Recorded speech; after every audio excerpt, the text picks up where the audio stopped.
অরিত্র, আমার প্রশ্ন হচ্ছে এটা ন্যাচারাল হয়ে গিয়েছে, এটা নর্মাল হয়ে গিয়েছে? বিজেপির একটা সভা থাকবে, যারই সভা থাকুক, বিজেপি সিপিএম, কিন্তু বিরোধী পক্ষের সভা থাকলে সভাটা জ্বালিয়ে দেওয়া হবে।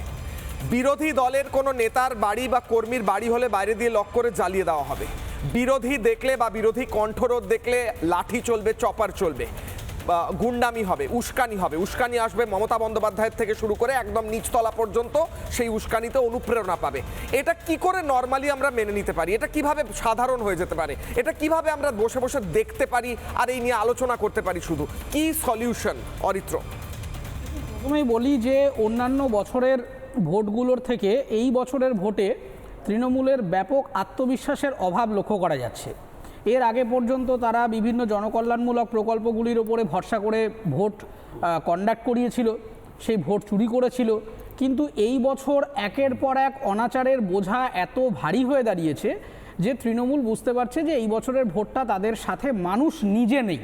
মানে গুন্ডামি করলেও এই বছর তারা মানুষের যত সামান্য পার্সেন্টেজ যে স্বতঃস্ফূর্ত ভালোবাসাটা তারা পায়, সেইটাও কতটা পাবে সেই ব্যাপারে সন্দেহ রয়েছে।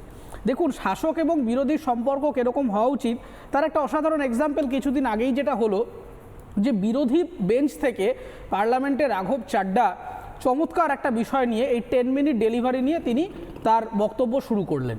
এবং সেইখান থেকে কিন্তু বিজেপির গভর্নমেন্ট দেখুন এই 10 মিনিট ডেলিভারি যে পলিসি, সেটা কিন্তু তারা রিফর্ম করলো। তার মানে বিরোধীদের কাজ যেটা, যে সমালোচনা করা এবং পলিসিটাকে যদি মনে করে যে ডিট্র্যাক হয়ে যাচ্ছে, মানে রাস্তা থেকে বিপথে চলে যাচ্ছে, তাহলে সরকারকে সাহায্য করা পলিসি তৈরিতে। কিন্তু আমরা এমন এক রাজনৈতিক পশ্চিমবঙ্গে এখন দাঁড়িয়ে আছি যেখানে বিরোধিতা করার অর্থ হচ্ছে অপরাধ, সমালোচক মানে হচ্ছে অপরাধী।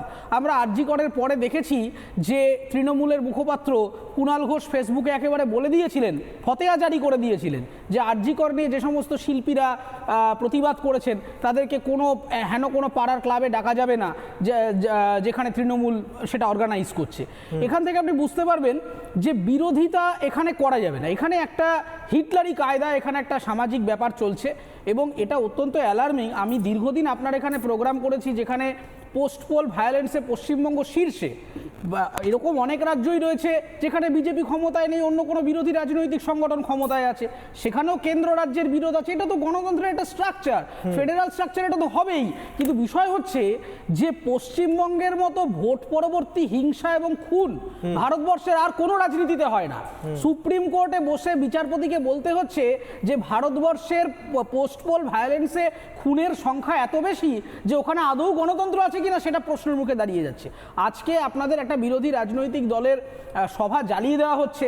এর আগে আপনার অনুষ্ঠানে বারবার বলার চেষ্টা করেছি যে গ্রামগঞ্জে এরকম অনেক অত্যাচার সিপিএম, বিজেপি সহ বিভিন্ন আইএসএফ, অন্যান্য বিভিন্ন দলের কর্মীদের ওপরে থ্রেট করা হয়, যেগুলো সংবাদ মাধ্যমের কাছে আসে না, পুলিশের কাছে তার কোনো রেকর্ড থাকে না। কারণ কার কাছে যাব? পুলিশের কাছে যাব? সে তো তৃণমূলের মুখপাত্র হয়ে বসে আছে।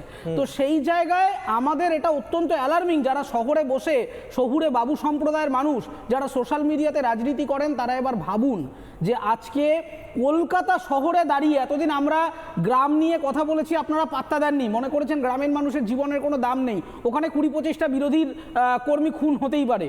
এইবারে আজকে ভেবে দেখুন, কলকাতা শহরের বুকে একটা বিরোধী রাজনৈতিক সংগঠনের সভায় যদি এভাবে অগ্নিসংযোগ করে দেওয়া হয়, তাহলে এর পরে গণতন্ত্র বলে আদৌ কিছু থাকবে কিনা? একের পর এক শিল্পীকে ব্যান, মঞ্চ থেকে নামিয়ে দেওয়া, বিভিন্ন সংবাদপত্রকে এর দালাল ওর দালাল বলে তাড়িয়ে দেওয়া, বিভিন্ন খবরের কাগজের প্রকাশনায় সেন্সরশিপ নিয়ে আসা, কোন সিনেমা কোন হলে চলবে, কোন বই কোন প্রকাশনা পাবলিকেশন করবে, সেই সমস্ত জায়গায় সেন্সরশিপ নিয়ে আসা। এখন দেখা যাচ্ছে যে এই সমস্ত সব কিছুর ঊর্ধ্বে উঠে এখন খুনের রাজনীতি হয়ে দাঁড়িয়েছে। ফলে আমি নাগরিকদের কাছে অনুরোধ করব যে বাংলার গণতন্ত্রকে রিস্টোর করবার জন্যে তৃণমূল কংগ্রেসকে ভোট দেওয়ার আগে এই বছর ভোটে একবার ভেবে নেবেন যে গণতান্ত্রিক বাংলার পরিবেশ আপনারা চান তো, তারপরে ভোটটা যাকে খুশি দিন। বেশ, অরিত্র, গণতন্ত্রের কথা বলছেন, সংবিধানের কথা যদি বলতে হয়, গণতন্ত্রের কথা যদি বলতে হয়, একটা বেসিক নেসেসিটি হচ্ছে বিরোধী কণ্ঠস্বর থাকা। যে গণতন্ত্রে বিরোধী কণ্ঠস্বর নেই সেটা তো গণতন্ত্র নয়, গণতন্ত্র হতেও পারে না। গণতন্ত্র মানে কেউ কিছু করলে তার বিরোধিতাও থাকবে এবং সেই বিরোধিতাটাকে স্বাগত জানাতে হবে।